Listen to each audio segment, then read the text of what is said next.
Fidel Castro.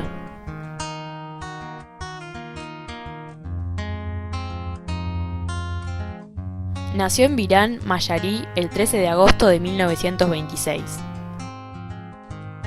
Hijo de Ángel Castro Arguís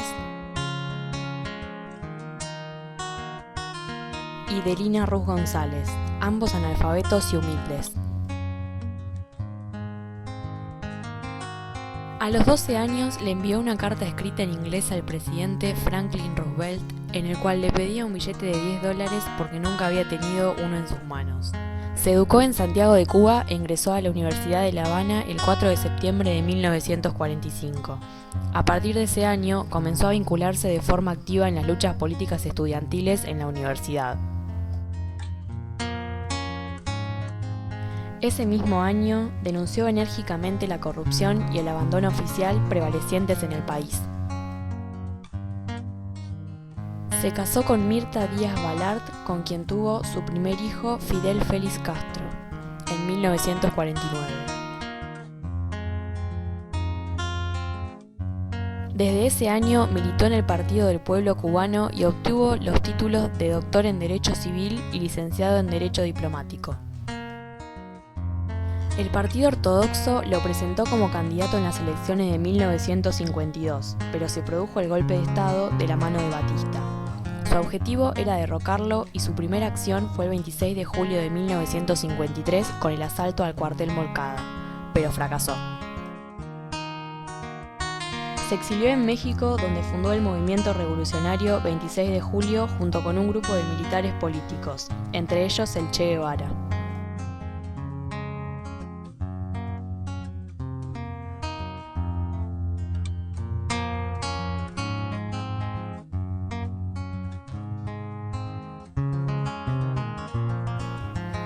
Frente al desembarco del yate Granma, las fuerzas de Batista los reprimieron y Castro, junto a sus 12 compañeros, se refugiaron en la Sierra Maestra, donde se organizaron como el ejército rebelde. Las ideas castristas se fueron extendiendo y ganando seguidores de forma paulatina en el ambiente estudiantil, los que le permitió, con apoyo del Partido Popular Socialista, realizar una marcha en La Habana para desalojar a Batista del poder.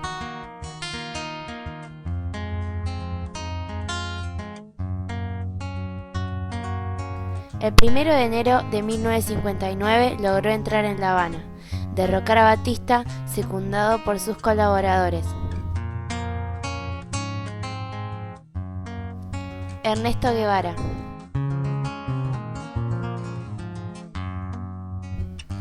Camilo Cienfuegos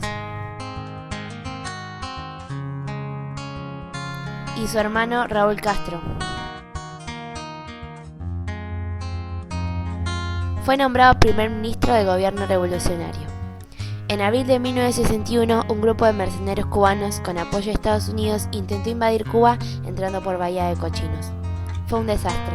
En abril del mismo año proclamó el carácter socialista de la Revolución Cubana y rompió relaciones diplomáticas con Estados Unidos. Se encontró en medio del conflicto de la crisis de los misiles entre Estados Unidos y la Unión Soviética. En octubre de 1965 se constituyó el Comité Central del Partido Comunista de Cuba y desde entonces ocupó el cargo de primer secretario.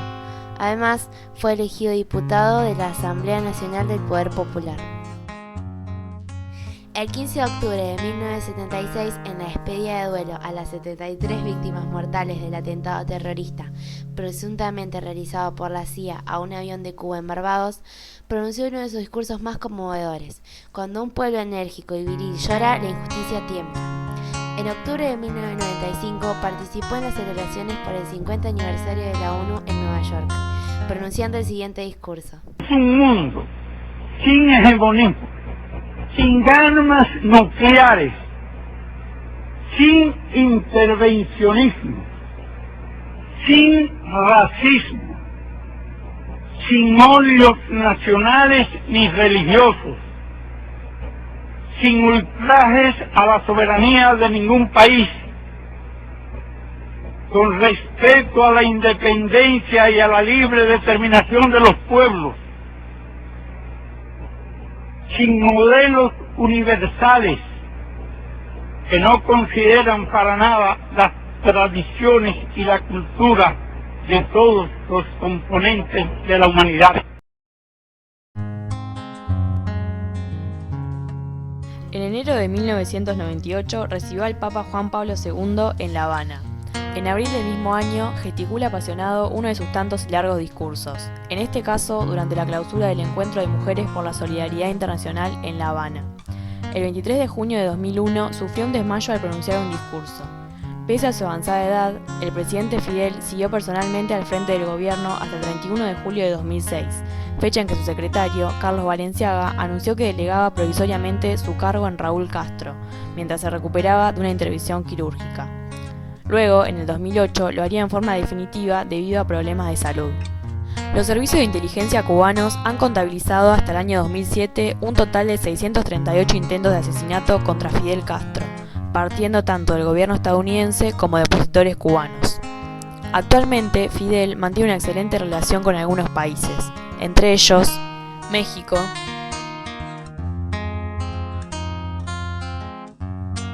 Venezuela,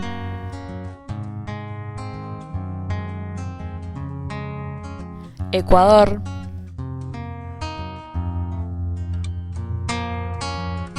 Bolivia,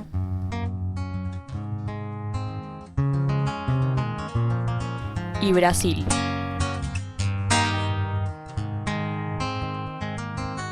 En mayo de 2003, Castro pronunció un único discurso en Argentina en la Facultad de Derecho de la Universidad de Buenos Aires, apenas iniciada la gestión de Néstor Kirchner, manteniendo desde entonces una buena relación con el gobierno argentino. Los seguidores de Castro elogian su programa de desarrollo y de eliminación de la desigualdad social, así como su oposición frontal al modelo de política internacional que lidera Estados Unidos. En su país, Castro ha dirigido importantes reformas económicas, la nacionalización de las grandes empresas, la centralización de la economía, la reforma agraria, la colectivización y mecanización de la agricultura. Urbanas, permitiendo el acceso a la vivienda a grandes capas de la población por un tiempo. Sistema de salud, uno de los mejores de América. La tasa de mortalidad infantil en Cuba es la más baja de América. Educacionales, destacando la campaña de alfabetización que redujo el analfabetismo de un 20% en 1957 al casi 0% que informa el gobierno en la actualidad. En marzo del 2012, el Papa Benedicto XVI se reunió en La Habana con Fidel Castro, 14 años después de que el líder de la Revolución Cubana se entrevistase con Juan Pablo II durante la visita que realizó a Cuba. En febrero de 2013 reaparece en público por primera vez desde 2006 en la votación para elegir a los diputados de la Asamblea Nacional y a los delegados de las asambleas provinciales. En agosto del año pasado, Fidel Castro cumplió 87 años concentrado en sus estudios e investigaciones sobre biología.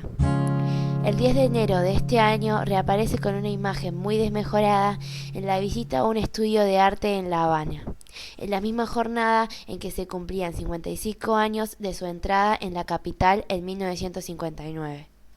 Es, sin duda, uno de los hombres que con más fuerza ha hecho frente a uno de los países más poderosos del mundo, Estados Unidos. Se ha mantenido en el poder hasta el día de hoy por más de 45 años. Hombre que además se destaca en el mundo por su militancia izquierdista, su capacidad oratoria y sus dotes de mando.